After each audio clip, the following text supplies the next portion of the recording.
വെറും 3500 രൂപയ്ക്ക് 2 ഫാമിലിക്ക് വയനാട്ടിൽ ഈ സ്വിമ്മിംഗ് പൂളോട് കൂടിയ പ്രോപ്പർട്ടിയിൽ താമസിക്കാൻ പറ്റുമെന്ന് പറഞ്ഞു കഴിഞ്ഞാൽ നിങ്ങൾ വിശ്വസിക്കുമോ? പക്ഷെ അതൊരു സത്യമാണ്. നമ്മളിപ്പോൾ ഉള്ളത് വയനാട് ക്ലിഫിലാണ്. അപ്പൊ ഇവിടുത്തെ കൂടുതൽ വിശേഷങ്ങൾ നമുക്ക് കാണാം. വയനാട് കൽപ്പറ്റയിലാണ് ഈ ഒരു മനോഹരമായ പ്രോപ്പർട്ടി സ്ഥിതി ചെയ്യുന്നത്. ഈ ഒരു മനോഹരമായ സ്വിമ്മിംഗ് പൂൾ തന്നെയാണ് ഈ ഒരു പ്രോപ്പർട്ടിയുടെ ഏറ്റവും വലിയ അട്രാക്ഷൻ. കൂടാതെ നിങ്ങൾ ഫ്രണ്ട്സോ ഫാമിലിയോ ഒരു 30-40 പേരൊക്കെ വരികയാണെങ്കിൽ ഈ ഒരു പ്രോപ്പർട്ടി മുഴുവനായിട്ടും ബുക്ക് ചെയ്യാനായിട്ടുള്ള സൗകര്യമുണ്ട്. കൂടാതെ ഇപ്പൊ ഇവിടെ ഒരു മെഗാ ഓഫർ കൊടുക്കുന്നുണ്ട്. 2 ഫാമിലിക്ക് 2 റൂം വെറും 3500 രൂപയ്ക്ക് കിട്ടുന്നതാണ്. ഈ കാണുന്നതാണ് 3500 രൂപയുടെ 2 റൂം. ആദ്യം നമ്മൾ കയറി ചെല്ലുമ്പോൾ കാണുന്നത് ഒരു ലിവിംഗ് കം ഡൈനിങ് ഏരിയ ആണ്. നല്ലൊരു അടിപൊളി സെറ്റി ഒക്കെ ഇട്ടിട്ടുണ്ട്.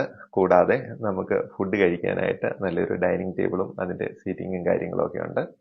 പിന്നെ അങ്ങേ അറ്റത്ത് കാണുന്നത് ചെറിയൊരു കിച്ചണാണ്. അത് ഞാൻ വിശദമായിട്ട് കാണിച്ചു തരാം. ഇനിയിപ്പോൾ നമുക്ക് ഇവരുടെ റൂംസ് കാണാം. ഒരു വാഷ് ഏരിയ ആണ് നമ്മൾ കയറി ചെല്ലുമ്പോൾ കാണുന്നത്. അതിന്റെ ലെഫ്റ്റ് സൈഡിൽ ഒരു റൂം, റൈറ്റ് സൈഡിൽ മറ്റൊരു റൂം. അപ്പൊ ആദ്യം നമുക്ക് ലെഫ്റ്റ് സൈഡിലെ റൂം കാണാം. ഇതാണ് ഒരു റൂം. വളരെ മനോഹരമായ നല്ല നീറ്റ് ആൻഡ് ക്ലീൻ ആയിട്ടുള്ള റൂമാണ്. അറ്റാച്ച്ഡ് ആണ്.